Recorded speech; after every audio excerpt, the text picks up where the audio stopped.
Welcome back Gajanan sir math class. तो आज का वीडियो बहुत ही इंपॉर्टेंट होने वाला है उस बच्चों के लिए जिनका भी एग्जाम आने वाला है। मैं 10th स्टैंडर्ड के स्टूडेंट की बात कर रहा हूँ, तो उनके लिए मैं लेके आया एक वीडियो, जिस वीडियो के अंदर आपको पूरा अलजेब्रा मिलेगा शॉर्ट में। ठीक है, मतलब आप एग्जाम में जाते समय इस वीडियो को वॉच करके जा सकते हो, या फिर एग्जाम से पहले भी आप अगर आपका पढ़ाई पूरा हुआ है तो इस वीडियो को आप देख के पूरा समरी आप एक देख सकते हो एक ही वीडियो में। ठीक है, तो इस वीडियो को एंड तक देखना ना भूलें। तो स्टार्ट करते हैं फर्स्ट चैप्टर से, जिसका नाम है linear equation in two variables. तो देखो इस इक्वेशन में टू वेरिएबल्स है, नाम में ही देखो linear equation in two variable. Linear का मतलब होता है कि हाईएस्ट पावर 1 और वेरिएबल कितने हैं 2। ओके, और टू इक्वेशंस होते हैं जिनको हम कहते हैं साइमल्टेनियस इक्वेशन। ठीक है, तो फर्स्ट देखो समरी में याद रखना है हमें कि फर्स्ट प्रैक्टिस सेट से लेकर लास्ट प्रैक्टिस सेट इस चैप्टर में। तो फर्स्ट प्रैक्टिस सेट में क्या आने वाला है, सेकंड में क्या है, थर्ड में क्या है, फोर्थ में क्या है, कौन सा फॉर्मूला आने वाला है, कौन सा कांसेप्ट है, ये पूरा चीजें हम इसमें शॉर्ट में देखने वाले हैं। तो हर एक चैप्टर के यही मेथड से मैं आपको एक्सप्लेन करते जाऊंगा। तो फर्स्ट देखते हैं simultaneous equation. Before start practice set 1.1 आपको देखना है साइमल्टेनियस इक्वेशन। साइमल्टेनियस इक्वेशन इस तरह से होते हैं, आपको पता होना चाहिए कि स्टैंडर्ड फॉर्म क्या है। देखो ax + by + c = 0, ये होता है आपका standard form of linear equation in two variable. तो अगर दो इक्वेशन है जिनका वेरिएबल दोनों का भी सेम है, यहाँ पे x y यहाँ पर भी x y, तो इस टाइप के दो इक्वेशन को हम बोलते हैं linear equation in two variable. और साइमल्टेनियस इक्वेशन तो इससे किस तरह से सॉल्व किया जाता है, तो कैलकुलेशन मेथड है, एलिमिनेशन मेथड आप जिसे बोलते हैं। इनमें से एक का वेरिएबल सेम करना है, कोएफिशिएंट सॉरी एक का कोएफिशिएंट सेम करना है और उसे एडिशन सब्ट्रैक्शन करके आप इसे सॉल्व करना है। एक को रिड्यूस करना है, एक को सब्ट्रैक्ट करना है, 0 मिल जाएगा आपको। एक को रिड्यूस करने के बाद 0 मिल जाएगा, फिर जो x की वैल्यू मिलेगी या फिर y की वैल्यू मिलेगी उसे दूसरे इक्वेशन में पुट करके आपको y मिल जाएगा, रिमेनिंग x जो भी है वो मिल जाएगा। तो ये होती है आपका first method elimination method. Second method होती है आपकी ग्राफिकल मेथड। और देखो मैं हमेशा बोलता रहता हूं कि कोई भी कंसेप्ट आपको बोलना नहीं है। 9th स्टैंडर्ड में आपको इंट्रोड्यूस किया गया था ये linear equation into variable, correct है।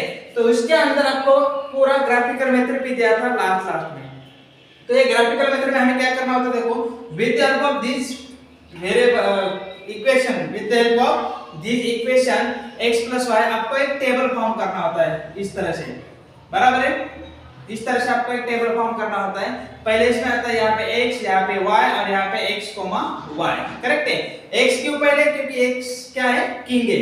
x किंग है इसलिए कहीं भी आपको फर्स्ट प्रायोरिटी x को देनी होती है। तो यहाँ पे क्या करना है, देखो x + y है, x + y = 4। तो आपको x की कोई भी वैल्यू लेनी है अपने मन से। सपोज x = 1 लेते हैं हम, तो क्या मिलेगा आपको, यहाँ पे 1 की वैल्यू पुट कर दो, 1 + y = 4। तो यहाँ से y = 4 - 1, तो y कितना मिल जाएगा 3। ठीक है, तो जब हमने x 1 लिया तो y कितना मिला आपको 3 मिला, यहाँ पे आ जाएगा 1, 3। तो सिमिलरली इस तरह से आप इक्वेशन ये टेबल फिल कर सकते हो। मिनिमम 3 to 4 नंबर्स लेके आपको ये टेबल कंप्लीट कर देना है। उसमें से भी अगर 2 नंबर आप पॉजिटिव और 2 नेगेटिव लेते हो तो ये अच्छे से आपको प्रॉपर मिल जाएगा। तो ये इस इक्वेशन का भी आपको सिमिलरली एक टेबल फॉर्म करना है और उसके बाद ग्राफ पेपर के ऊपर वो पूरे पॉइंट प्लॉट करके आपको जो दो लाइन का इक्वेशन में ये दो लाइन मिल जाएगी स्ट्रेट लाइन, और ये दो लाइन जहां पे इंटरसेक्ट करती है इसका जो कोऑर्डिनेट होंगे, जो भी x, y, जो भी x y कोऑर्डिनेट होंगे, यही आपका क्या मिलेगा, इसका सॉल्यूशन मिलेगा। ठीक है, पहले इसमें भी हमने x y की वैल्यू फाइंड की थी, इसमें भी हमें x y की वैल्यू फाइंड करनी है, बट यहाँ पे ग्राफिकल मेथड से सॉल्व करनी है। जो थर्ड मेथड आता है आपका क्रैमर्स रूल। क्रैमर्स रूल के अंदर देखो एक आता है डिटरमिनेंट। डिटरमिनेंट के लिए आपको ये d आता है, d यूज करते हैं हम, और इस तरह से कुछ नंबर दिया जाता है। देखो d = क्या दिया गया है यहाँ पे 5, 2, 3 और ये 4। तो हम क्या करते हैं, पहले इसे क्रॉस मल्टीप्लाई कर देते हैं लाइक दिस। देखो पहले इन दोनों का फिर इन दोनों का, तो 5 × 4 फिर -3 × 2, तो क्या है 5 × 4 = 20 -3 × 2 = 6 और 20 - 6 आ जाएगा आपका 14। तो d आ जाए 14। तो ये हुआ इसके इसे सॉल्व करना। कभी भी याद रखो, फर्स्ट हमें इस तरह से ही सॉल्व करना है। पहले राइट लेफ्ट वाला नंबर फिर राइट वाला कॉर्नर के, इन दोनों का मल्टीप्लाई पहले लिखना है, फिर माइनस करके, कंपल्सरी माइनस करके बचे हुए दो नंबर का मल्टीप्लाई करना है, लाइक दिस। ठीक है, ये फर्स्ट आएगा, ये देन सेकंड, याद रखो हमेशा के लिए। उसके बाद में क्रैमर्स रूल का और एक आसान तरीका है, देखो मेरे पास, मैं आपको एक्सप्लेन करता हूँ शॉर्ट में। यहाँ पे एक है अमिताभ बच्चन या फिर अभिषेक बच्चन भी आप ले सकते हो, ये भी, ए स्टैंड्स फॉर अभिषेक और बी स्टैंड्स फॉर बच्चन। इसका एक डिग्री है, ये कहां तक पढ़ाई करता है, बीए तक, बीए उसकी डिग्री है, समझ में आ रहा है। और ऐसा कौन बताता है इनको इन्फॉर्मेशन देता है, कौन, एक चाचा है, उनके बीच में एक चाचा है, चाचा को हम शॉर्ट में लिखते हैं, यहाँ पे भी सी और यहाँ पे भी सी, करेक्ट है। तो अभी देखो हम क्या करते हैं, जो लास्ट के जो दो नंबर्स है ना, तो ये आ जाएगा आपका डी, कैसे देखो, डी जी को आपको मिल जाएगा, सॉरी यहाँ पे लिखा है डी, डी क्या है, a1 a2 b1 b2, तो यहाँ पे जो नीचे दिया है ना a1 a2 b1 b2, तो ये आ जाएगा आपका डी। स्टार्टिंग जो दो नंबर्स है cb, cb देखो cb, तो c का c से क्या आएगा c1 c2 और b से क्या आएगा b1 b2, तो ये करेक्ट यहाँ पे आता है आपका dx, dx क्या आएगा c1 c2 b1 b2। और लास्ट में जो दो बच्चे हैं ये कौन है, ac, तो ये आ जाएगा आपका dy में, a stands for a1 a2 और c से आएगा c1 c2, तो ये पूरा क्रैमर्स रूल आपको ये इस पूरे इसमें मिल जाएगा आपको क्रैमर्स रूल, और कंफ्यूजन का कोई सवाल नहीं आता है, क्योंकि देखो यहाँ पे लास्ट में अभिषेक बच्चन तो ए बी, यहाँ पे फिर बी ए लिखना है उसका डिग्री, और साइड में चाचा सी सी, तो स्टार्टिंग के दो, ये दो और ये दो, मतलब ये आ जाएगा आपका डी, ये आ जाएगा आपका डी एक्स और ये आ जाएगा आपका डी वाई। तो यहाँ से बहुत ही सिंपल तरीके से आप इसे याद कर सकते हैं एग्जाम में भी। फिर लास्ट में यही है, साइमल्टेनियस इक्वेशन को आपको सॉल्व करना है यहाँ पे, लेकिन एक मेथड है जो सब्स्टिट्यूट करना है आपको कुछ वैल्यू। देखो यहाँ पे फर्स्ट है 2/x - 3/y, तो यहाँ से अगर आप इसे अलग करते, देखो 2 के साथ मल्टीप्लिकेशन में 1 होता है हमेशा, तो यहाँ पे लिखते हैं 2 × 1/x माइनस 3 के साथ भी 1 होता है, 3 × 1/y is equal to 15। Similarly आप यहाँ पे कोई ऐसे लिख सकते हो, 8 के साथ 1 होता है, so 8 × 1/x plus 5 × 1/y is equal to 77। और यहाँ पे देखो आप यहाँ से देखते हो दोनों इक्वेशन में यहाँ पर भी 1/x है, यहाँ पर भी 1/x है, करेक्ट है, यहाँ पर 1/y है और यहाँ पर भी क्या है 1/y। तो इसके बदले आप कोई भी वैल्यू सब्स्टिट्यूट करके इसे सॉल्व कर दो। देखो हमें लेना है, लेट फर्स्ट क्या है 1/x is equal to m and 1/y is equal to m।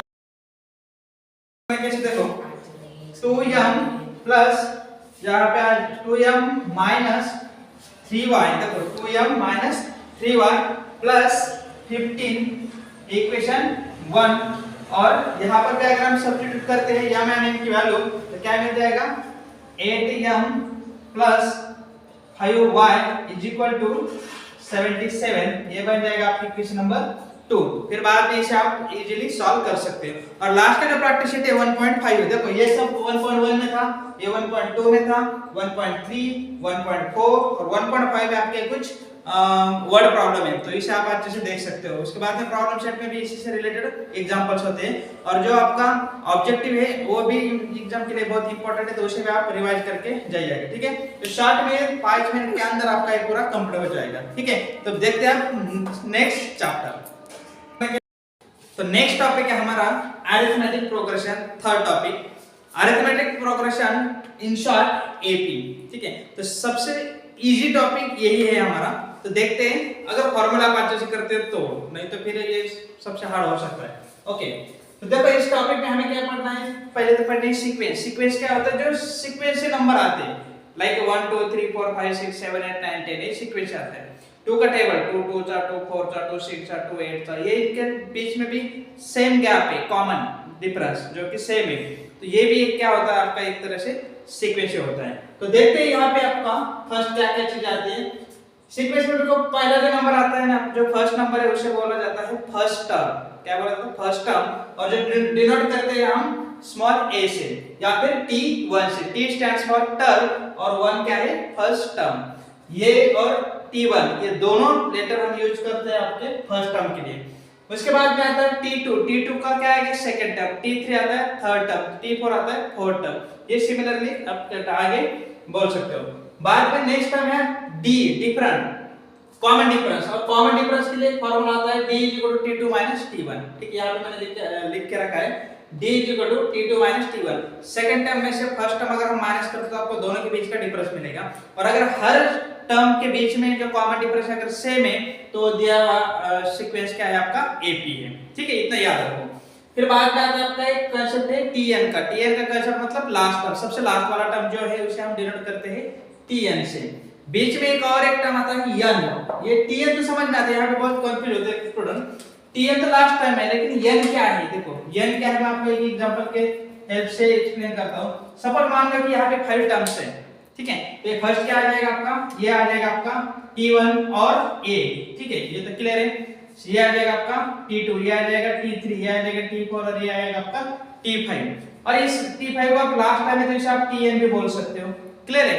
अब बीच का डिफरेंस कितना है, t2 t1, चाहे t3 t2 या चाहे t4 t3, कोई भी अगर एक करते तो आपको d मिल जाएगा 1। ये सब क्लियर है। अब n क्या है, देखो total number of terms.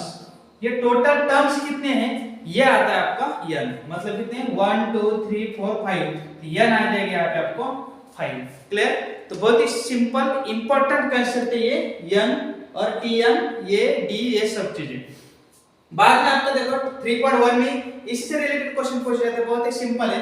First पूछा जाता है कि ये फाइंड करो, डी फाइंड करो, दिया हुआ सीक्वेंस है उसमें से। सेकंड पूछा जाता है आपको कि अगर ए और डी दोनों गिवन है तो आपको एपी फॉर्म करना है, अरिथमेटिक प्रोग्रेशन बनाना है आपको। और एक क्वेश्चन पूछा जाता है कि जिसके अंदर आपको पूछा जाता है कि दिया हुआ सीक्वेंस आपका एपी है या नहीं है। तो इसके बाद उसे हम किस तरह से फाइंड करते हैं, इससे डी फाइंड करके हर एक टर्म में एक दो टर्म के बीच में से हम डी फाइंड करते हैं। अगर सबका कॉमन डिफरेंस सेम मिलता है तो वो दिया हुआ सीक्वेंस आपका एपी है। ठीक है, तो इस टाइप के क्वेश्चन आपके 3.1 में मिल जाएंगे। 3.2 के लिए आपको एक ही फार्मूला है, देखो tn a plus n minus 1 multiply d। अब tn क्या है, लास्ट टर्म फाइंड करना है, या फिर नंबर ऑफ टर्म्स, जो भी नंबर पूछा जाता है आपको t15 फाइंड करना है सपोज, तो यहाँ पे n की जगह कितना आएगा, 15 आएगा। ठीक है, जो भी टर्म्स आपको फाइंड करनी है वो आ जाएगा आपका tn। तो यहाँ पे फर्स्ट ये मींस फर्स्ट टर्म, उस टर्म सीक्वेंस का फर्स्ट टर्म मतलब ये आएगा। d आपको पता है कॉमन डिफरेंस अभी हमने देखा है। और यहाँ पे n 1 मतलब ये 15 1 सॉल्व करके मिल जाएगा। ठीक है, तो ये एक ही फार्मूला के ऊपर पूरा आपका 3.2 डिपेंड है। इसके बाद में इंपॉर्टेंट है, देखो 3.3 में और एक कांसेप्ट है SN वाला। जैसे tn था ना, tn लास्ट टर्म, तो SN मतलब क्या है, number of sum of all number. अगर आपको यहाँ पे पूछा जाता है सपोज कि t17, तो इसका मतलब क्या होता है कि फर्स्ट टर्म से लेके 17th नंबर तक जितने भी टर्म्स हैं उन सभी का एडिशन कितना आएगा, ये आता है आपका S17। यह स्टैंड्स फॉर सम। ठीक है, और tn अभी मैंने बताया कि सपोज t17 पूछा जाता है तो क्या होता है, इसका मतलब t17th वाला टर्म कितना है। ठीक है, समझ में आ रहा है। और ये SN क्या होता है कि फर्स्ट टर्म से लेके 17 तक ये सभी का सम कितना है, तो ये दोनों में डिफरेंस है। ठीक है, तो ये सब फाइंड करने के बहुत से फार्मूले हैं, वन बाय वन मैं आपको डिस्कस करता हूं। सभी के लिए यूजफुल फार्मूला आता है ये SN n/2 इन ब्रैकेट 2a + n - 1 × t। पर याद करने के लिए देखो a + n - 1 × d, ये पहले जैसे ये सेम कॉपी, हां सेम, यहां से यहां तक तो ये सेम ही है, बस यहां पे अंदर 2 मल्टीप्लाई किया है और नीचे भी डिनोमिनेटर में 2 है, n/2। ये याद रखो, बाकी पूरा इसके साथ आप ज्वाइन करके याद रख सकते हो। ये आ जाएगा, किसी भी SN फाइंड करने के लिए आप इसे यूज कर सकते हैं, लेकिन आपको कैलकुलेशन कम करने हैं, कुछ कंडीशन दिए तो इजीली भी आप फाइंड कर सकते हैं बाकी फार्मूला की हेल्प से। ये सम ऑफ ऑल नेचुरल नंबर्स अगर आपको फाइंड करना है, सम ऑफ ऑल नेचुरल नंबर्स अगर फाइंड करने हैं, सबका सम, नेचुरल नंबर दिया है और सबका सम फाइंड करना है, तो इसलिए फिर आपको फार्मूला यूज करना है ये वाला, SN n in bracket n + 1 upon 2। क्या है, SN n in bracket n + 1 upon 2। ये आपका फार्मूला कब यूज में आएगा, अगर आपको पूछा जाता है कि sum of all natural numbers, find the sum of all natural number, उसके लिए ये फार्मूला। सेकंड, अगर आपको क्वेश्चन में पूछा जाता है कि find the sum of all even natural number, even natural number में जो 2 के टेबल में आते हैं, 2 से डिविजिबल है, अगर इस तरह से नंबर का आपको सम फाइंड करना है नेचुरल नंबर के, तो उसके लिए भी ये फॉर्मूला यूज करें, Sn = n in bracket n plus 1। और अगर आपको पूछा जाता है कि sum of all odd natural numbers, find the sum of all odd natural numbers, तो उसके लिए फिर ये फॉर्मूला है Sn = n²। और अगर किसी क्वेश्चन में आपको फर्स्ट टर्म दिया है और लास्ट टर्म दिया है, तो इस और ये पूछा जाता है कि find the sum of all numbers, तो आपको उसके लिए फिर ये फॉर्मूला यूज करना है Sn = n/2 in bracket t1 plus tn। t1 मतलब फर्स्ट टर्म और tn मतलब लास्ट टर्म, ठीक है। तो अगर फर्स्ट टर्म लास्ट टर्म कहीं पे दिया जाता है तो आपको ये फॉर्मूला यूज करके डायरेक्टली सभी टर्म्स का सम फाइंड कर सकते हैं, ठीक है, समझ में आ रहा है। इसके बाद में नेक्स्ट आपका प्रैक्टिस सेट आता है 3.4, इसके अंदर आपके पूरे वर्ड प्रॉब्लम है और ये वर्ड प्रॉब्लम पूरे इसी फॉर्मूले के ऊपर डिपेंड है। तो आई होप ये बहुत ही अच्छे से क्लियर हुआ होगा।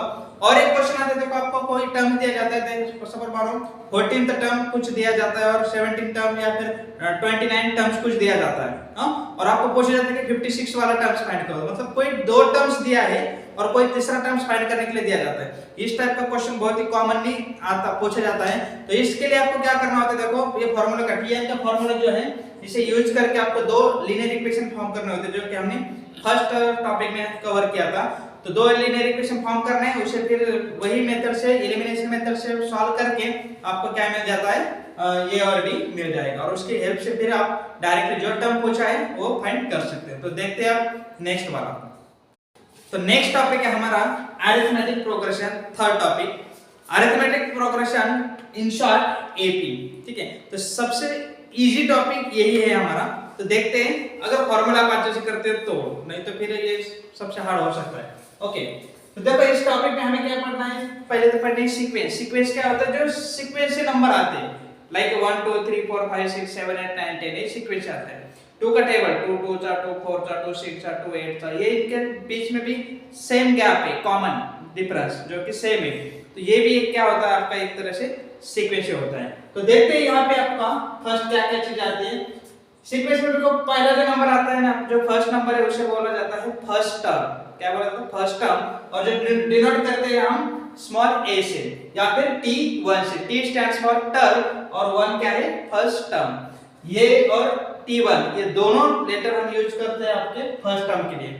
उसके बाद में आता है t2, t2 का क्या है, सेकंड टर्म। t3 आता है थर्ड टर्म, t4 आता है फोर्थ टर्म। ये सिमिलरली आप आगे बोल सकते हो। बाद में नेक्स्ट टर्म है d, डिफरेंट, कॉमन डिफरेंस। और कॉमन डिफरेंस के लिए फॉर्मूला आता है d = t2 - t1, ठीक है, यहां पे मैंने लिख के रखा है d = t2 - t1। Second term में से फर्स्ट टर्म अगर हम माइनस करते तो आपको दोनों के बीच का डिफरेंस मिलेगा। और अगर हर टर्म के बीच में जो कॉमन डिफरेंस अगर सेम है तो दिया हुआ सीक्वेंस क्या है आपका, एपी है, ठीक है, इतना याद रखो। फिर बाद में आता है आपका एक कांसेप्ट है tn का। tn का कांसेप्ट मतलब लास्ट टर्म, सबसे लास्ट वाला टर्म जो है उसे हम डिनोट करते हैं tn से। बीच में एक और एक टर्म आता है n। ये tn तो समझ में आता है, यहाँ पे बहुत कंफ्यूज होते हैं स्टूडेंट। tn तो लास्ट टर्म है, लेकिन n क्या है, देखो n क्या है, मैं आपको एक एग्जांपल के हेल्प से एक्सप्लेन करता हूं। सपोज मान लो कि यहाँ पे 5 टर्म्स है, ठीक है। तो ये फर्स्ट क्या आ जाएगा आपका, ये आ जाएगा आपका t1 और a, ठीक है, ये तो क्लियर है। ये आ जाएगा आपका t2, ये आ जाएगा t3, ये आ जाएगा t4 और ये आएगा आपका t5। और इस t5 को आप लास्ट टाइम में तो इसे आप tn भी बोल सकते हो, क्लियर है। अब बीच का डिफरेंस कितना है, t2 - t1, चाहे t3 - t2 या चाहे t4 - t3, कोई भी अगर एक करते तो आपको d मिल जाएगा 1। ये सब क्लियर है। अब n क्या है, देखो टोटल नंबर ऑफ टर्म्स, ये टोटल टर्म्स कितने हैं, ये आता है आपका n, मतलब कितने 1 2 3 4 5, n आ जाएगा यहाँ पे आपको 5, क्लियर। तो बहुत ही सिंपल इंपॉर्टेंट कांसेप्ट है ये n और tn, ये d, ये सब चीजें। बाद में आपको देखो 3.1 में इससे रिलेटेड क्वेश्चन पूछे जाते हैं, बहुत ही सिंपल है। फर्स्ट पूछा जाता है कि ये फाइंड करो, डी फाइंड करो, दिया हुआ सीक्वेंस है उसमें से। सेकंड पूछा जाता है आपको कि अगर a और d दोनों गिवन है तो आपको एपी फॉर्म करना है, अरिथमेटिक प्रोग्रेशन बनाना है आपको। और एक क्वेश्चन पूछा जाता है कि जिसके अंदर आपको पूछा जाता है कि दिया हुआ सीक्वेंस आपका एपी है या नहीं है। तो इसके बाद उसे हम किस तरह से फाइंड करते हैं, इससे डी फाइंड करके हर एक टर्म में एक दो टर्म से टर्म के बीच में से हम डी फाइंड करते हैं। अगर सबका कॉमन डिफरेंस सेम रहता है तो वो दिया हुआ सीक्वेंस आपका एपी है, ठीक है। तो इस टाइप के क्वेश्चन आपके 3.1 में मिल जाएंगे। 3.2 के लिए आपको एक ही फॉर्मूला है, देखो Tn is equal to a plus n minus 1 multiply d। अब Tn क्या है, लास्ट टर्म फाइंड करना है, या फिर नंबर ऑफ टर्म्स, जो भी नंबर पूछा जाता है आपको T15 फाइंड करना है सपोज, तो यहाँ पे n की जगह कितना आएगा, 15 आएगा, ठीक है। जो भी टर्म्स आपको फाइंड करनी है वो आ जाएगा आपका Tn। तो यहाँ पे फर्स्ट ये मींस फर्स्ट टर्म, उस टर्म सीक्वेंस का फर्स्ट टर्म मतलब ये आएगा, d आपको पता है कॉमन डिफरेंस अभी हमने देखा है, और यहाँ पे n माइनस 1 मतलब ये 15 माइनस 1 सॉल्व करके मिल जाएगा, ठीक है। तो ये एक ही फार्मूला के ऊपर पूरा आपका 3.2 डिपेंड है। इसके बाद में इंपॉर्टेंट है, देखो 3.3 में और एक कांसेप्ट है Sn वाला। जैसे Tn था ना, Tn लास्ट टर्म, तो Sn मतलब क्या है, number of sum of all number. अगर आपको यहाँ पे पूछा जाता है सपोज कि T17, तो इसका मतलब क्या होता है कि फर्स्ट टर्म से लेके 17th नंबर तक जितने भी टर्म्स हैं उन सभी का एडिशन कितना आएगा, ये आता है आपका S17। यह स्टैंड्स फॉर सम, ठीक है। और Tn अभी मैंने बताया कि सपोज T17 पूछा जाता है तो क्या होता है, इसका मतलब T17th वाला टर्म कितना है, ठीक है, समझ में आ रहा है। और ये Sn क्या होता है कि फर्स्ट टर्म से लेके 17 तक ये सभी का सम कितना है, तो ये दोनों में डिफरेंस है, ठीक है। तो Sn फाइंड करने के बहुत से फॉर्मूले हैं, वन बाय वन मैं आपको डिस्कस करता हूं। सभी के लिए यूजफुल फॉर्मूला आता है ये Sn is equal to n by 2 in bracket 2a plus n minus 1 multiply t। पर याद करने के लिए देखो a plus n minus 1 multiply d, ये पहले जैसे ये सेम, कहां पे, हां सेम, यहां से यहां तक तो ये सेम ही है, बस यहां पे अंदर 2 मल्टीप्लाई किया है और नीचे भी डिनोमिनेटर में 2 है, n by 2, ये याद रखो, बाकी पूरा इसके साथ आप ज्वाइन करके याद रख सकते हो। ये आ जाएगा, किसी भी Sn फाइंड करने के लिए आप इसे यूज कर सकते हैं, लेकिन आपको कैलकुलेशन कम करने हैं, कुछ कंडीशन दिए तो इजीली भी आप फाइंड कर सकते हैं बाकी फार्मूला की हेल्प से। ये सम ऑफ ऑल नेचुरल नंबर्स अगर आपको फाइंड करना है, सम ऑफ ऑल नेचुरल नंबर्स अगर फाइंड करने हैं, सबका सम, नेचुरल नंबर दिया है और सबका सम फाइंड करना है, तो इसलिए फिर आपको फार्मूला यूज करना है ये वाला, Sn is equal to n in bracket n plus 1 upon 2। क्या है, Sn is equal to n in bracket n plus 1 upon 2। ये आपका फार्मूला कब यूज में आएगा, अगर आपको पूछा जाता है कि sum of all natural numbers, find the sum of all natural number, उसके लिए ये फार्मूला। सेकंड, अगर आपको क्वेश्चन में पूछा जाता है कि find the sum of all even natural number इसमें जो 2 के टेबल में आते हैं, 2 से डिविजिबल है, अगर इस तरह से नंबर का आपको सम फाइंड करना है नेचुरल नंबर के, तो उसके लिए भी ये फार्मूला यूजफुल है, Sn is equal to n in bracket n plus 1। और अगर आपको पूछा जाता है कि sum of all odd natural numbers, find the sum of all odd natural numbers, तो उसके लिए फिर ये फार्मूला है Sn is equal to n square. और अगर किसी क्वेश्चन में आपको फर्स्ट टर्म दिया है और लास्ट टर्म दिया है, तो इस और ये पूछा जाता है कि find the sum of all numbers, तो आपको उसके लिए फिर ये फार्मूला यूज करना है Sn is equal to n by 2 in bracket t1 plus tn। t1 मतलब फर्स्ट टर्म और tn मतलब लास्ट टर्म, ठीक है। तो अगर फर्स्ट टर्म लास्ट टर्म कहीं पे दिया जाता है तो आपको ये फार्मूला यूज करके डायरेक्टली सभी टर्म्स का सम फाइंड कर सकते हैं आप, ठीक है, समझ में आ रहा है। इसके बाद में नेक्स्ट आपका प्रैक्टिस सेट ऑफ 3.4, इसके अंदर आपके पूरे वर्ड प्रॉब्लम है और ये वर्ड प्रॉब्लम पूरे इसी फार्मूले के ऊपर डिपेंड है। तो आई होप ये बहुत ही अच्छे से क्लियर हुआ होगा। और एक क्वेश्चन आता है, देखो आपको कोई टर्म दिया जाता है, सपोज मानो 14th टर्म कुछ दिया जाता है और 17 टर्म या फिर 29 टर्म्स कुछ दिया जाता है, हां, और आपको पूछा जाता है कि 56 वाला टर्म्स फाइंड करो, मतलब कोई दो टर्म्स दिया है और कोई तीसरा टर्म्स फाइंड करने के लिए दिया जाता है। इस टाइप का क्वेश्चन बहुत ही कॉमनली आता पूछा जाता है। तो इसके लिए आपको क्या करना होता है, देखो ये फार्मूला का Tn का फार्मूला जो है, इसे यूज करके आपको दो लीनियर इक्वेशन फॉर्म करने होते हैं, जो कि हमने फर्स्ट टॉपिक में कवर किया था। तो दो लीनियर इक्वेशन फॉर्म करना है, उसे फिर वही मेथड से, एलिमिनेशन मेथड से सॉल्व करके आपको क्या मिल जाता है, ए और डी मिल जाएगा, और उसकी हेल्प से फिर आप डायरेक्टली जो टर्म पूछा है वो फाइंड कर सकते हैं। तो देखते हैं आप नेक्स्ट वाला। तो नेक्स्ट टॉपिक है हमारा topic number 4, financial planning. Financial planning means क्या, प्लानिंग है मनी से रिलेटेड, ठीक है। आपकी जो भी प्रॉपर्टी है, प्रॉपर्टी का रिलेटेड या फिर फ्यूचर के लिए कोई इन्वेस्टमेंट करना है आपको, तो उसका प्लानिंग किस तरह से किया जाता है, कौन से माध्यम हमें अवेलेबल होते हैं, तो ये सभी चीजें हम इस टॉपिक में पढ़ने वाले हैं। सबसे फर्स्ट में इसमें टॉपिक कंसेप्ट आता है आपका जीएसटी, जो कि हमने इंट्रोड्यूस किया था 9th स्टैंडर्ड में। मैंने 9th स्टैंडर्ड में भी बोलता रहता हूँ स्टूडेंट को कि फाइनेंशियल प्लानिंग आपको 10th स्टैंडर्ड में भी, तो बहुत ही इंपॉर्टेंट टॉपिक है और डेली लाइफ के लिए भी आपको जीएसटी समझ में आना जरूरी है। तो देखते हैं जीएसटी क्या है। जीएसटी का फुल फॉर्म होता है गुड्स सर्विस टैक्स, ठीक है। तो अभी पहले अलग अलग टैक्सेस हुआ करते थे, लेकिन अभी पूरे टैक्सेस को हटा के एक ही टैक्स दिया जाता है जीएसटी। उसके भी दो टाइप्स देखो, S GST and C GST. तो एस स्टैंड्स फॉर स्टेट, तो स्टेट जीएसटी, और दूसरा आता है सेंट्रल जीएसटी। तो एक सेंट्रल का होता है और एक स्टेट का होता है, मतलब कोई भी चीज अगर हम इंपोर्ट करते हैं बाहर से तो उसके लिए दो टाइप के टैक्स देने होते हैं, एक होता है सीजीएसटी और एक होता है एसजीएसटी। नेक्स्ट है टैक्स इनवॉइस। ये सब चीजें हम 4.1 में पढ़ने वाले हैं। Tax invoice, tax invoice in short bill. कोई भी चीज अगर हम परचेस करते हैं तो उसके लिए हम बिल मांगते हैं, और बिल के अंदर जो लिखा होता है पूरा जीएसटी टैक्स वो सब चीजें जो है वो आते हैं अपने टैक्स इनवॉइस के अंदर। अब बिल जो है दो टाइप के बिल होते हैं, एक होता है आपका ओरिजिनल जो जीएसटी के साथ आता है, और एक डुप्लीकेट बिल भी दिया जाता है, लेकिन वो लेना नहीं चाहिए एक्चुअली, क्योंकि इससे टैक्स बचता है उनका। तो टैक्स पे करना चाहिए, क्योंकि टैक्स के माध्यम से हमें बहुत सी ग्रोथ देखती है, या फिर गवर्नमेंट के पास पैसे जाता है, मनी जाता है, और उससे हमें बजट के फॉर्म में बजट से फिर रिटर्न मिलता है, ठीक है। तो ये सब चीजें हैं। तो टैक्स इनवॉइस के अंदर सब वो टैक्स आता है, जीएसटी कौन सी चीज के ऊपर कितना है क्या है, ये सब चीजें उसके अंदर मेंशन होती है। देन नेक्स्ट है ITC, input tax credit. ITC क्या होता है, देखो सपोज मान लो कि किसी ए पर्सन ने कोई चीज परचेस की है 400 रुपीज की, ठीक है।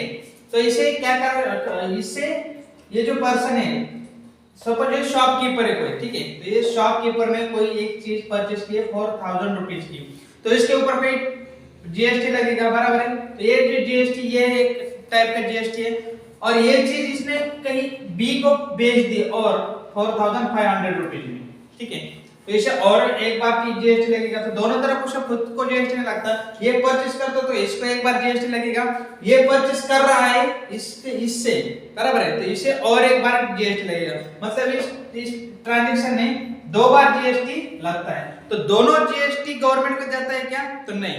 फर्स्ट जीएसटी जो है इसे इनपुट टैक्स क्रेडिट बोलते हैं, और ये है आउटपुट टैक्स क्रेडिट, ठीक है। और दोनों केस में सपोज यहाँ पे एक एग्जांपल के तौर पर मैं लेता हूं कि यहाँ पे आपको 100 रुपीज जीएसटी पे करना पड़ा, 100 ज्यादा हो जाएगा एक्चुअली, 50 रुपीज हो सकता है जीएसटी 100 से, ओके। 100 जीएसटी यहाँ पे देना पड़ रहा है, और यहाँ से निकल के आ रहा है 120 रुपीज, ठीक है। तो ये आ जाएगा आउटपुट टैक्स क्रेडिट, और ये है आपका इनपुट टैक्स क्रेडिट। तो जो फॉर्मूला है ना जीएसटी पेएबल, मतलब गवर्नमेंट को जीएसटी कितना जाएगा, तो आउटपुट टैक्स में से इनपुट टैक्स माइनस करना है। तो 120 में से 100 माइनस करते तो आपको कितना मिलेगा, 20 रुपीज। तो 20 रुपीज गवर्नमेंट को पे करना है। तो ये होता है आपका जीएसटी। ये दो कंसेप्ट है जो है, इससे रिलेटेड आपका प्रैक्टिस सेट 2 बना है। फिर इसके बाद में बहुत इंपॉर्टेंट कंसेप्ट आता है 4.3 के अंदर, शेयर्स। शेयर्स क्या होते हैं, बेसिकली देखो शेयर्स में से एक पार्ट्स, ठीक है। कोई कंपनी है जिससे लग रहा है 100 करोड़ से कोई कंपनी फॉर्म होती है, तो कंपनी पूरे पैसे खुद नहीं लगाती है, 50% पैसे जो है वो मार्केट से जमा करती है, और मार्केट में से जो पैसे आते हैं उसके बाद उसके कुछ पार्ट्स बनाते हैं जिसको हम शेयर बोलते हैं, ठीक है। और ये शेयर अगर कोई परचेस करता है, और एक बात की 50% से ज्यादा शेयर वो खुद के पास रखते हैं, क्योंकि जो ओनरशिप है वो खुद के पास रहे, और बाकी चीजें जो बाकी शेयर मार्केट में निकाल लेते हो। तो मार्केट में से कोई चीज कोई भी कितने भी शेयर परचेस कर सकता है, तो उतने शेयर के अकॉर्डिंग वो उस कंपनी का क्या बन जाता है, ओनर बन जाता है, ठीक है। समझ में आ रहा है ये चीज। तो अगर कंपनी प्रॉफिट में चली जाती है, कंपनी प्रॉफिट में जा रही है, तो साइमल्टेनियसली वो जो पर्सन है जिसने जितने शेयर्स परचेस किए उसके अकॉर्डिंग वो भी प्रॉफिट में चला जाता है। और इसका अपोजिट, अगर कंपनी लॉस में चली जाती है तो वो भी पर्सन के जो शेयर जिसने जितने परचेस किए वो भी धीरे धीरे लॉस में चला जाता है। तो ये आता है बेसिकली शेयर में। शेयर होल्डर क्या होता है, शेयर होल्डर वो होता है कि जिसने शेयर परचेस करके रखे, तो वो होता है शेयर होल्डर, मतलब वो ओनर जितने शेयर परचेस किए। बाद में स्टॉक एक्सचेंज, जो शेयर का जो ट्रांजैक्शन होता है, आपको पता है जो सब्जी मंडी होती है ना, सब्जी मंडी, वहां पे एक सब्जी का या फिर फ्रूट का ट्रांजैक्शन होता है, ठीक है, बाजार में जो हम बोलते हैं। सेम स्टॉक एक्सचेंज, यहाँ पे शेयर का ट्रांजेक्शन होता है, शेयर दिया जाता है, शेयर लिया जाता है, ठीक है। ये ट्रांजेक्शन जहाँ पे होता है उसे बोलते हैं स्टॉक एक्सचेंज। दो स्टॉक एक्सचेंज है, एक है बॉम्बे स्टॉक एक्सचेंज और एक है एनएससी जो कि नेशनल स्टॉक एक्सचेंज, और बॉम्बे स्टॉक एक्सचेंज को बोलते हैं बीएसई, तो ये शॉर्ट में बोला जाता है, ठीक है। तो ये दो बेसिकली स्टॉक एक्सचेंज है इंडिया की। इसके बाद में फेस वैल्यू क्या होती है, देखो कोई चीज शेयर है जो बनाते हैं तो उसका एक वैल्यू फिक्स किया जाता है। तो सपोज किसी शेयर का एक वैल्यू है 100 रुपीज, तो 100 रुपीज है उसका फेस वैल्यू, क्या है उसका फेस वैल्यू 100 रुपीज है, या बी फेस वैल्यू। लेकिन वो शेयर अब मार्केट में कितना है, कभी कभी शेयर बढ़ता है, कभी कम भी हो जाता है। तो अगर वो शेयर अभी मार्केट में 200 पे चल रहा है तो 200 उसका बच जाएगा मार्केट वैल्यू, समझ में आ रहा है, ये बच जाएगा उसका मार्केट वैल्यू, मतलब अभी क्या लेटेस्ट प्राइस चल रहा है, और फेस वैल्यू जो बनाया गया था शेयर उस टाइम का वैल्यू, ठीक है। तो दोनों चीजें क्लियर होनी चाहिए। बाद में है रेट ऑफ डिविडेंड। डिविडेंड एक बहुत ही इंपॉर्टेंट कांसेप्ट है। जब कोई कंपनी प्रॉफिट में आती है तो प्रॉफिट में आने के बाद वो उस शेयर होल्डर को, मतलब जितने शेयर परचेस किए उनको कुछ मनी, या फिर मनी तो नहीं दिया जाता लेकिन कुछ शेयर डिविडेंड के तौर पे दिया जाता है, मतलब बोनस, डिविडेंड यानी बोनस भी आप बोल सकते हैं। तो एक्स्ट्रा शेयर उनको दिए जाते हैं। कभी कभी तो आपके पास अगर 100 शेयर है तो डिविडेंड का इस पे आपको और 100 शेयर मिल जाता है, मतलब आपके अकाउंट में डायरेक्टली 200 शेयर आपको दिखते हैं। तो ये सब पूरा चीजें क्या होता है, डिविडेंड मिलता है। तो रेट नेक्स्ट है आपका rate of interest, ROR, rate of interest, sorry rate of returns, ROR means rate of returns. तो कहां पे पैसा इन्वेस्ट करने के बाद आपको ज्यादा इंटरेस्ट रिटर्न मिल रहा है, ज्यादा पैसे मिल रहे हैं, तो उस चीज पे आपको इन्वेस्ट करना चाहिए। अगर आप एफडी करते हो तो 5 इयर्स के बाद आपको डबल मिलते हैं। तो वही अगर चीज आप किसी अच्छे प्रॉपर्टी में इन्वेस्ट करते हो तो वहां पे आपको 2-3 साल में ही रिटर्न मिलने के चांसेस ज्यादा रहते हैं। या फिर आप शेयर मार्केट में भी ज्यादा अर्न कर सकते हो, लेकिन वहां पे रिस्क भी होता है। तो अगर आप रिस्क लेने के तैयार हो तो वहां पे भी आप ज्यादा से ज्यादा रिटर्न्स पा सकते हो कम टाइम पीरियड के अंदर, ठीक है। तो ये सब चीजें आता है आपका रेट ऑफ इंटरेस्ट में। नेक्स्ट है जीएसटी एंड ब्रोकरेज। तो ये जो कोई भी इसमें आप इन्वेस्ट करते हैं, शेयर परचेस करते हो, या फिर इन्वेस्ट प्रॉपर्टी में कहीं इन्वेस्टमेंट करते हो, या फिर कोई बॉन्ड्स परचेस करके रखते हो, तो इन सब के लिए आपको जीएसटी लगता है और कुछ ब्रोकरेज लगता है। ब्रोकरेज वो टैक्स होता है गवर्नमेंट का, और जीएसटी तो आपको पता है सबको मिलकर एक जीएसटी दिया जाता है। तो ब्रोकरेज भी एक इसका शेयर से रिलेटेड एक ट्रांजैक्शन, जब आप शेयर का ट्रांजैक्शन करते हो ना तो उसके ऊपर लगने वाला एक टैक्स होता है जिसे ब्रोकरेज बोलते हैं। और ये ब्रोकरेज का जो टैक्स है ये गवर्नमेंट है, गवर्नमेंट के लिए तो जीएसटी है, ये ब्रोकर के लिए होता है, जो ट्रांजैक्शन करके दे रहा है आपका उसके लिए होता है ये ब्रोकरेज, ये एक्स्ट्रा मनी। फिर शेयर ट्रेडिंग। ट्रेडिंग कहाँ पे होती है, तो देखो एक इलेक्ट्रॉनिक मीडियम है, तो इंटरनेट के थ्रू ये ट्रेडिंग किया जाता है। पहले तो ये फिजिकली होता था जब स्टार्ट किया था, लेकिन अब ये इंटरनेट के माध्यम से होता है। मोबाइल के ऊपर एक दो अकाउंट होते हैं, एक होता है ट्रेडिंग अकाउंट, एक होता है डीमैट अकाउंट। डीमैट अकाउंट जो है वो बैंक से रिलेटेड कनेक्टेड होता है, और ट्रेडिंग अकाउंट मोबाइल के ऊपर होता है, जो शेयर जिस पे परचेस करते हैं या फिर सेल करते हैं, ठीक है। जब हम कोई शेयर परचेस करते हैं तो आपके ब्रोकर ट्रेडिंग अकाउंट से वो ट्रेड परचेस करते हैं, और डीमैट अकाउंट जो बैंक से रिलेटेड कनेक्टेड होता है उससे आपके पैसे ट्रांजैक्शन होते हैं उस पर्सन को जिसके आपने शेयर परचेस किए, ठीक है। तो ये डायरेक्टली ऑनलाइन होता है, आपको पता नहीं होता है किसके शेयर है क्या, डायरेक्टली इलेक्ट्रॉनिक मीडियम से चलता रहता है, ठीक है। तो ये होता है आपका शेयर ट्रेडिंग। देन नेक्स्ट पे आपका 4.5 के अंदर म्यूचुअल फंड्स दिया जाता है। म्यूचुअल फंड क्या है, देखो शेयर ही होते हैं जो मेन शेयर मार्केट के जो 40-50 जो टॉप के कंपनीज है उन सबका ग्रुप बनाया जाता है, और उनके कुछ कॉइन दिए जाते हैं, बिटकॉइन वगैरह आपने नाम सुना होगा। तो इस कॉइन को बेचा जाता है। तो ये होता है बेसिकली एक एवरेज निकाल जाता है, 30-40 कंपनीज का मिलके टॉप के एक एवरेज निकाला जाता है, और वो होता है आपका म्यूचुअल फंड। इसमें बेनिफिट ये होता है कि एट टाइम पूरे कंपनी लॉस में नहीं जाती है, तो इसलिए आपका जो लॉस है वो कम होता है, और कंटिन्यूसली ये थोड़ा बढ़ते जाता है म्यूचुअल फंड में आपका पैसा, एकदम से नहीं लेकिन धीरे धीरे से वो इंक्रीज होता जाता है। तो इसलिए मैक्सिमम लोग म्यूचुअल फंड में पैसे इन्वेस्ट करना सेफ समझते हैं। इसके बाद में लास्ट आता है एसआईपी, सिस्टमैटिक इन्वेस्टमेंट प्लान। तो अगर आप ये देखते हो तो एक पिग्मी टाइप का एक अकाउंट होता है जिसके अंदर ये सिस्टमैटिक इन्वेस्टमेंट प्लान है, धीरे धीरे कुछ पैसे इन्वेस्ट करते जाओ, आपको रिटर्न उसके ज्यादा मिलते हैं। कुछ मंथली इन्वेस्ट करते हैं, कुछ लोग जो है वीकली इन्वेस्ट करते हैं, कोई ईयरली इन्वेस्टमेंट करते रहते हैं। तो इससे एक फिक्स अमाउंट कंटिन्यूअसली इन्वेस्ट करते अगर जाते हो तो इससे आपको ज्यादा रिटर्न्स मिलते हैं। तो ये भी एक सिस्टमैटिक इन्वेस्टमेंट प्लान है। ये सब चीज आपको 4.2 के अंदर देखने को मिल सकती है। तो ये बहुत ही इंपॉर्टेंट कंसेप्ट था। आपको मार्केट में आप रियलिटी से रिलेटेड अगर आप अभी देखते हो मार्केट में, तो ये चीजें बहुत देखने को मिल सकती है आपको, ठीक है। तो मार्केट नॉलेज के लिए ये टॉपिक बहुत ही इंपॉर्टेंट है, रियल लाइफ से रिलेटेड है, अभी जीएसटी वगैरह सब चीजें, तो इसे अच्छे से ध्यान से पढ़ो। क्वेश्चन आपको अगर पूछा जाता है कुछ एग्जाम इससे रिलेटेड, तो आपको आना चाहिए, 1-2 मार्क का क्वेश्चन आपको इजीली इसके ऊपर आ सकता है। तो देखते हैं अभी नेक्स्ट टॉपिक। तो नेक्स्ट टॉपिक है हमारा probability. Probability means possibility, okay. तो पॉसिबिलिटी क्या हो सकती है, कुछ नंबर्स हमें पर दिए, सॉरी नंबर्स नहीं, कुछ कॉइन्स है या फिर कोई डाइस है या फिर कोई कार्ड है या फिर आपके पास कोई व्हील दिया जाता है जिसके ऊपर एक एरो दिखाया जाता है। तो इन सब की पॉसिबिलिटी क्या हो सकती है, ये हमें देखना है। कुछ किसी भी चीज की पॉसिबिलिटी हो सकती है, बराबर है। जैसे कि कल मेरा लेक्चर होगा या नहीं होगा, इसकी 2 पॉसिबिलिटी है, एक तो यस या फिर नो, ठीक है। तो ये पॉसिबिलिटी है। यहाँ पर भी सेम देखो, 1 बाय 1 हम सब पूरा देखते हैं। अब ये सबसे इजी टॉपिक है, तो मैंने शॉर्ट में सबको एक साथ ही इंक्लूड किया करके मैं दे रहा हूँ आपको, बाकी आप समझ सकते हो। तो फर्स्ट आपका कॉइन, कॉइन के लिए देखो सैंपल स्पेस क्या होता है। सैंपल स्पेस के लिए फर्स्ट पॉसिबिलिटी है 2, yes yes stands for sample space. तो 2 पॉसिबिलिटी इसकी, फर्स्ट है हेड और सेकंड है टेल। तो 2 ही पॉसिबिलिटी थी, यस और tail. S stands for head, T stands for tail. और n of S number of S, इसके अंदर कितने एलिमेंट्स आ रहे हैं, 2। तो एन ऑफ यस इज 2, ठीक है, कंप्लीट।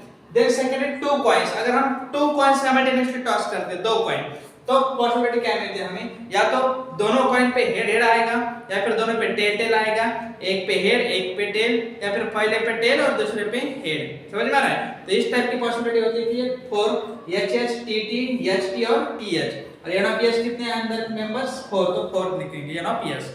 क्लियर। बाद में आता है 3 कॉइंस। अगर 3 कॉइंस एट अ टाइम हम टॉस करते हैं तो इसकी पॉसिबिलिटी क्या होगी, तो सेम है देखो, एट अ टाइम तीनों पे एच हो सकता है, या फिर पहले 2 पे एच, सेकंड पे टी, या फिर पहले पे एच और दूसरे पे टी, तीसरे पे एच, ऐसे करके आप पूरा पॉसिबिलिटी निकालते हैं तो कितने मिलेगा आपको, 8 पॉसिबिलिटीज आपको देखने को मिल सकती है। तो ये तीनों कॉइन का एग्जांपल्स बहुत ही इंपॉर्टेंट है। तीनों में से कोई एक एग्जांपल आपको डेफिनेटली देखने को मिल सकता है एग्जाम के लिए। अगर हम एक डाइस करते हैं, डाई पता है आपको, जो लूडो खेलते समय हम यूज करते हैं, बराबर है, तो वो होता है डाइस। तो इसके ऊपर नंबर्स लिखे होते हैं 1 से लेके 6 तक।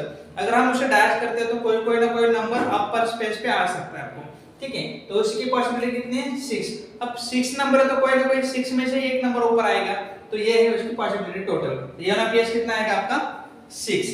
अगर 2 टाइम्स हम साइमल्टेनियसली टॉस करते हैं तब क्या मिलेगा आपको, देखो तो फर्स्ट पे या तो दोनों पे, फर्स्ट पे A1 मिल सकता है, सेकंड या फिर फर्स्ट पे A1, सेकंड पे 2, फर्स्ट पे 1, सेकंड पे 3, फर्स्ट पे 1, थर्ड पे 4। समझ में आ रहा है। इस तरह से फर्स्ट पे 1 कॉमन रखते हुए सेकंड पे चेंज होते जाते हैं तो 6 तक जाएंगे।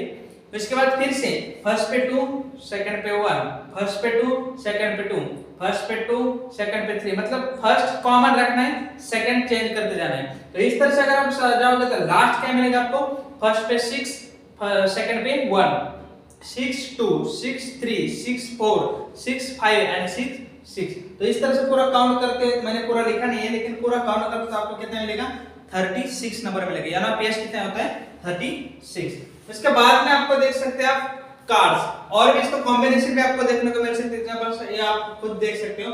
अगर 1 कॉइन और 1 डाइस टॉस करते हैं साइमल्टेनियसली, तो इसका भी कोई सैंपल स्पेस मिल जाएगा और उसको सैंपल स्पेस की हेल्प से आप क्या कर सकते हैं, प्रोबेबिलिटी फाइंड कर सकते हैं। यहाँ पे ऐसे, तो यहाँ पे इसके बाद बहुत ही सिंपल सा आ जाता है प्रोबेबिलिटी के लिए। देखो P ऑफ A, सपोज ये वैल्यू कुछ दिया जाता है तो उसके बाद P of A, probability of A find करना है तो हमें N ऑफ A लिखना है ऊपर और N ऑफ यस नीचे। तो ये मिल जाएगा आपका P ऑफ A। तो ये लास्ट प्रैक्टिस सेट में आई थिंक फाइंड करना है आपको, लेकिन पहले मैंने सबको क्लियर कर दिया, ठीक है। तो ये एक ही फॉर्मूला है। उसके बाद में आप कुछ कार्ड्स के एग्जांपल्स आपको देखने को मिल सकते हैं। कार्ड्स से रिलेटेड एग्जांपल देखो, कार्ड 52 कार्ड्स होते हैं, कार्ड देखा होगा आपने, फर्स्ट नंबर से लेकर 52 तक, ठीक है।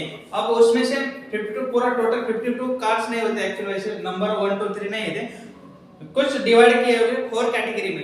तो यहाँ पे मैंने मेंशन किया, देखो हार्ट, इस टाइप का सिंबल अगर आता है तो इसे हार्ट बोलते हैं। इस टाइप के सिंबल से हार्ट कार्ड आते हैं, हार्ट के कार्ड, और वो होते हैं टोटल 13। सेम स्पेड डायमंड के भी कार्ड होते हैं 13। ये सिंबल आता है, इसे डायमंड बोला जाता है। 13 कार्ड होते हैं। देन है क्लब कार्ड, इस टाइप से क्लब कार्ड होते हैं, उसके भी 13 नंबर्स होते हैं। और लास्ट है स्पेड, इसके भी 13 नंबर्स होते हैं। तो 1 से लेके 9 तक 10 तक एज यूजुअल नंबर होते हैं, 1 2 3 4 5 6। 10 के बाद जो 11 कार्ड आता है उसे बोला जाता है जाक। वो 11 क्या है? जाक, जे जाक। इसके बाद में आता है क्वीन 12 वाला, ठीक है। और इसके बाद में आता है किंग 13 वाला। ये नंबर है 11, ये 12 और ये आपका 13। तो ये सब कलर पिक्चर के कार्ड्स होते हैं, इसे पिक्चर्स कार्ड भी बोला जाता है, ठीक है। तो ऐसे टोटल 3 13 13 13 30 ये पूरे मिल के बन जाता है आपके 452। तो आप क्वेश्चन इस तरह से आ सकता है, आपको इवेंट पूछा जाता है कि how many jacks card are there in one पूरे कार्ड, इस कार्ड में टोटल जैक कार्ड कितने हैं। तो आपको क्या करना है, इसका एक और टोटल कितने आते हैं? 4 जैक कार्ड है। तो इस तरह से आपको क्वेश्चन पूछे जा सकते हैं, तो आपको टोटल बता देना है, ठीक है। नेक्स्ट आपको क्वेश्चन आते हैं व्हील। एक व्हील दिया है और उसके ऊपर एक एरो दिया है और इसे रोटेट किया जाता है।